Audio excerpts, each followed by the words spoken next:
Let's start. MTC. Q-Jump Chapter 5. Number point 1. It was a brilliant afternoon, warm and sunny, and Susan walked all the way home, thinking about the script to start. Susan. But the image of receiving an Academy Award kept coming up over and over, even though she didn't believe it for a minute. Yet Urgil had seemed so sure. Urgil. Whom should I thank? Do I want to thank Seltzer for his confidence in me and for helping me overcome writing anxiety? Seltzer? Do I want to thank Dana for always being available as my trustful reader? Dana?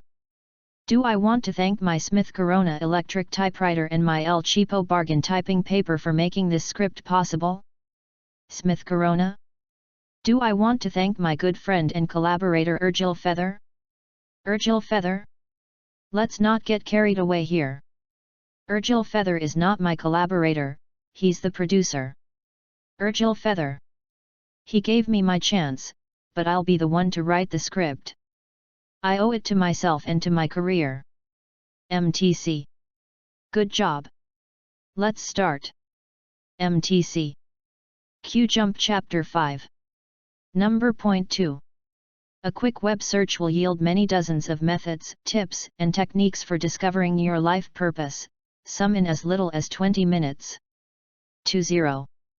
While it's unlikely that you'll find a quick fix way to discover your life purpose, the abundance of search results reflects the struggle so many people have with finding a deeper purpose to their lives, and even more so in their work.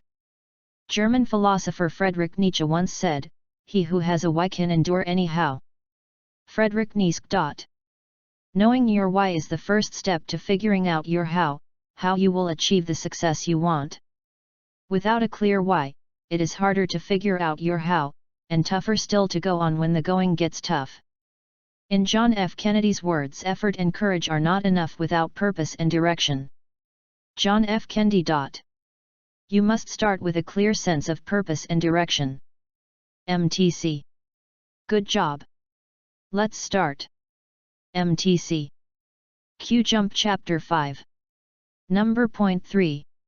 Dorothea Lange's oeuvre constitutes one of the most moving and committed contributions to the social documentary photography in the 20th century. Dorothea Lange 20.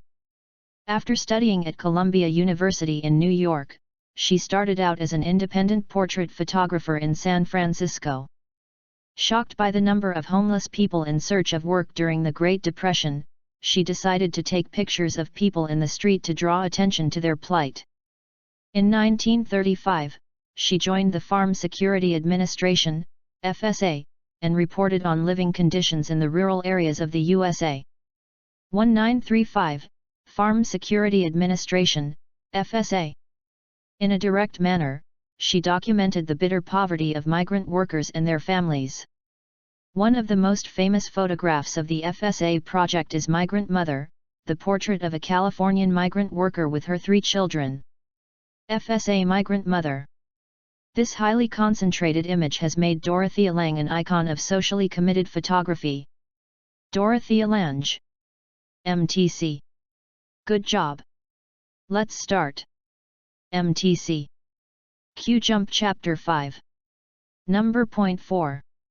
A tree is a huge biomass that affects everything around it. By its sheer size it provides homes for many creatures and insects, all of which also use it for food. These creatures often distribute the seeds of the tree in return. The roots have fungi that benefit the soil, and trunks and leaves provide shelter from the wind. Even more importantly, the tree changes the temperature and climate around itself. A large oak tree can release through evaporation 40,000 gallons of water per year. 4. Not only is this critical for the Earth's water cycle, but it also cools the surrounding air and helps rainfall. On top of all of this, the structures of the tree store water in the canopy and bark, and from there water runs off down to the plants and soil below. MTC. Good job. Let's start. MTC. Q-Jump Chapter 5. Number point 5.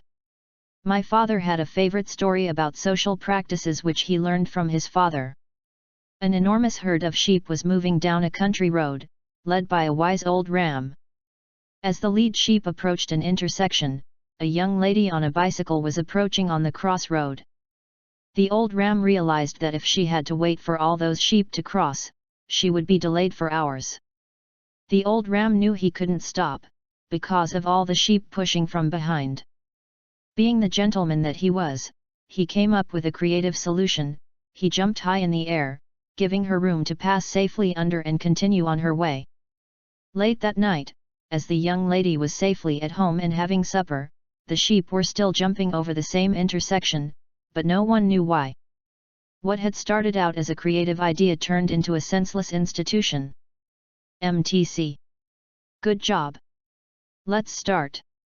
MTC. Q-Jump Chapter 5. Number point 6. It takes no special talent to create academic writing that is complex. All you have to do is throw a lot of big words at your topic, create overly complex sentences, dump information all over the page, and use subject-specific jargon. Anybody can do this. Textbooks and academic journals are often filled with this kind of writing. However, this is not the mark of an effective academic writer. An effective academic writer, like an effective teacher, makes complex things seem simple. In your academic writing, always seek clarity and simplicity. The purpose of writing is not to show how smart you are, how much you know, or how many big words you can use. Rather, it is to transmit an idea or convey meaning in the most efficient and effective way possible. MTC. Good job. Let's start. MTC. Q-Jump Chapter 5. Number point 7. When you repeat something, keep it to no more than 3 times. If you present your message less than 3 times, it will not have a very strong effect. If you present your message more than 3 times, it becomes worn out and loses its potency. For example, in a study where children were shown the same ice cream commercial over and over while watching a cartoon, the children who saw the commercial 3 times actually wanted the ice cream more than those who had seen the commercial 5 times. In another study, students were told they were to judge the sound quality of audiocassettes. What the researchers were really searching for, however, was the varying responses after having heard the recorded message 1, 3, or 5 times. The message discussed support of an increase in university spending via visitor luxury tax or increased student tuition. Students actually favored the argument for the luxury tax with up to 3 repetitions, but at 5 repetitions, their favor for this argument declined. MTC. Good job. Let's start. MTC.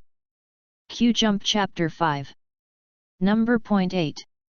For large mammals in forested areas, where fires tend to be infrequent, fire can be lethal. Large mammals that live in grasslands, however, are typically not afraid of fire due to the fact that they receive cues from scent and sound, giving them sufficient advance warning to avoid it. This adaptation is thought to be because brush fires are benevolent with respect to them, affording new growth as well as maintaining diversity in plant species. In addition, fire reduces pests that plague mammals, ticks, and other ectoparasites in particular. Field ecologists studying white-tailed deer in North America observed that they would feed within 20 m, 65 feet, of approaching fire without showing any alarm and were never seen to run away from it. 2065. MTC. Good job.